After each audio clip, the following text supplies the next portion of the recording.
সবাইকে আমন্ত্রণ জানাচ্ছি সংবাদপত্রের পর্যালোচনা ভিত্তিক পত্রিকার চোখে দেশ অনুষ্ঠানে।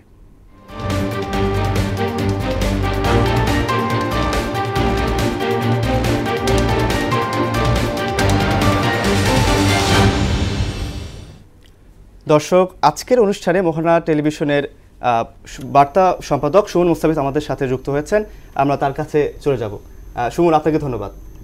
সুমন, আলোচনায় তো যাব, তবে যাওয়ার আগে জেনে নেব আজকের শীর্ষ শিরোনামগুলো। নিশ্চয়ই। শুরুতে চলে যাব প্রথম আলোতে। প্রথম আলো শিরোনাম করেছে ডিসেম্বরের শেষে জাতীয় নির্বাচনের চিন্তা। আজ পবিত্র শবে বরাত, আগে স্থানীয় নির্বাচন নয় Mirza Fakhrul. 5 August march to Dhaka ঠেকাতে সর্বাত্মক পরিকল্পনা ছিল হাসিনার। এরপরে চলে যাব ইত্তেফাকে করেছে নির্বাচন প্রক্রিয়া সংস্কার করার আগে ভোট চায় না জামায়াতে ইসলামী। সুপারিশ নিয়ে ডক্টর ইউনূসের সঙ্গে দলগুলোর বৈঠক আগামীকাল।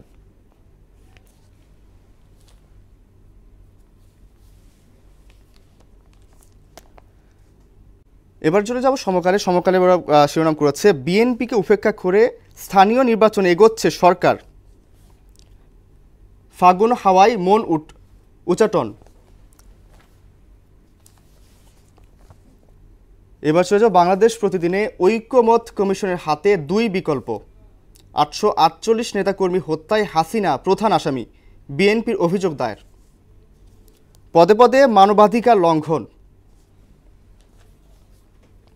চলে যাব যুগান্তরে করেছে জুলাই বিপ্লবের খুনিরা কোথায়, বিদেশে বসে বসে অস্থিতিশীল করা চক্রান্ত। উচ্চ আদালতে যাওয়ার প্রস্তুতি বঞ্চিতদের। চলে যাব বণিক বার্তায়। আনুষ্ঠানিক আমদানি নেই, তবুও বাজার ভর্তি ভারতীয় শাড়ি। নতুন রাজনৈতিক দল বা কর্নেল তাহেরের পথে হাঁটবেন না অবসরপ্রাপ্ত সামরিক কর্মকর্তারা। সবশেষে চলে যাব দ্য ডেইলি স্টারে।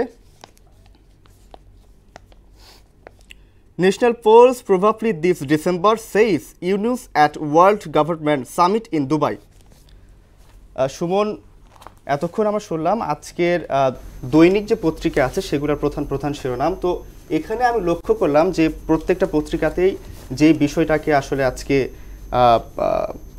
মেইন হেডলাইন করা হয়েছে সেটা হচ্ছে নির্বাচন নিয়ে। আপনি জানেন যে অন্তর্বর্তী সরকার আসার পর থেকে বিভিন্ন যে রাজনৈতিক দলগুলো আছে, যেমন বিএনপি বলেন বা জামায়াতে ইসলামী বলেন বা বিভিন্ন অঙ্গ সংগঠনের যে দলগুলো আছেন, তারা কিন্তু নির্বাচন চাচ্ছিলেন যে যত তাড়াতাড়ি সম্ভব নির্বাচনটাকে দেওয়ার জন্য আর কি। কিন্তু বর্তমানে আবার যেটা দেখতে পাচ্ছি যে জামায়াতে ইসলামী বলছেন যে তারা আসলে নির্বাচনটা আগেই চান না, তারা চান সংস্কার। আবার এর পরিপ্রেক্ষিতে বিএনপি বলছেন যে তাদেরকে উপেক্ষা করেই অন্তর্বর্তী সরকার নির্বাচনে যেতে চাচ্ছেন। তো এই বিষয়ে আসলে আপনার মন্তব্য আমি জানতে চাচ্ছি। ধন্যবাদ আপনাকে। আসলে ডিসেম্বরের মধ্যেই নির্বাচন এটি নতুন কথা নয়।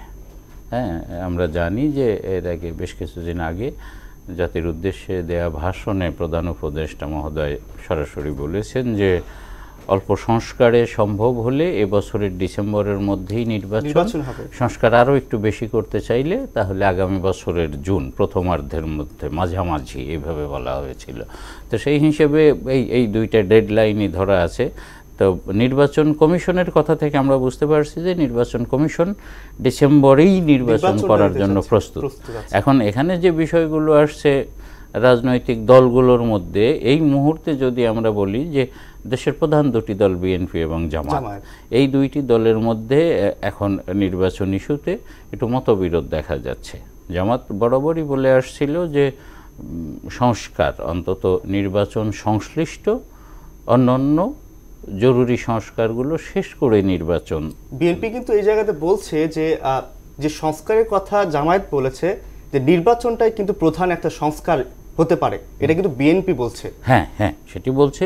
বাট জামাতের কথা হচ্ছে যে নির্বাচন রিলেটেড যে সংস্কারগুলো, এছাড়াও আরও যে জরুরি সংস্কারগুলো, এই সংস্কারগুলো আগে হোক, তারপরে নির্বাচন। এইখানে একটা কনফ্লিক্ট, মতবিরোধ 2 দলের মধ্যে। আর এর চেয়েও বড় হয়ে এখন যেটা দেখা দিয়েছে সেটি হচ্ছে যে জামাতের দাবি যে আগে স্থানীয় সরকার নির্বাচন আগে হবে, জাতীয় নির্বাচনটা পরে হবে। তো সেই দাবিকে আবার ছাত্র নেতৃত্বও সমর্থন দিচ্ছে। বৈষম্য বিরোধী ছাত্র আন্দোলন, নাগরিক প্ল্যাটফর্ম, আরও যেসবগুলো আছে তারাও সমর্থন দিচ্ছে। কিন্তু বিএনপির কথা হচ্ছে যে আগে জাতীয় নির্বাচন এবং নির্বাচিত সরকার স্থানীয় নির্বাচন করবে। তো এই বিষয়টা এখন প্রকট হয়ে উঠছে। এটি বিষয় হচ্ছে যে যদি মানে স্থানীয় নির্বাচন আগে করা হয়, স্থানীয় সরকারের নির্বাচন, সেই ক্ষেত্রে জাতীয় নির্বাচন আগামী বছরেই গড়াবে, তার আগে সম্ভব হবে না। সুমন, আমরা চলে যাব আরেকটা জায়গায়। সেখানে হচ্ছে আপনি জানেন যে আজ মুসলিম উম্মার জন্য একটা বিশেষ দিন। এই দিনে আসলে আজ হচ্ছে পবিত্র শবে বরাত। তো এই দিনে অনেক মুসলমানরা তাদের ইবাদতে ব্যস্ত থাকবেন। অনেক এই দিনে আসলে মুসল্লিদের ভেতরে যে আনাগোনা থাকে, তাদের যে অন্তরের ভেতর থেকে যে ইসলামের প্রতি যে একটা ভালোবাসা, এটাই কিন্তু বহিঃপ্রকাশ পাবে। আমি দেখছি যে সকাল থেকেই কিন্তু বিভিন্ন পরিকল্পনা চলছে। অনেকেই গতকালকে থেকেই যে আজকের দিনে ইবাদত করার জন্য অনেকেই পাঞ্জাবি কিনছেন, অনেকে হচ্ছে আপনার বিভিন্ন পরিকল্পনা করেছেন আর কি। সো এই বিষয়ে আপনি কি বলবেন?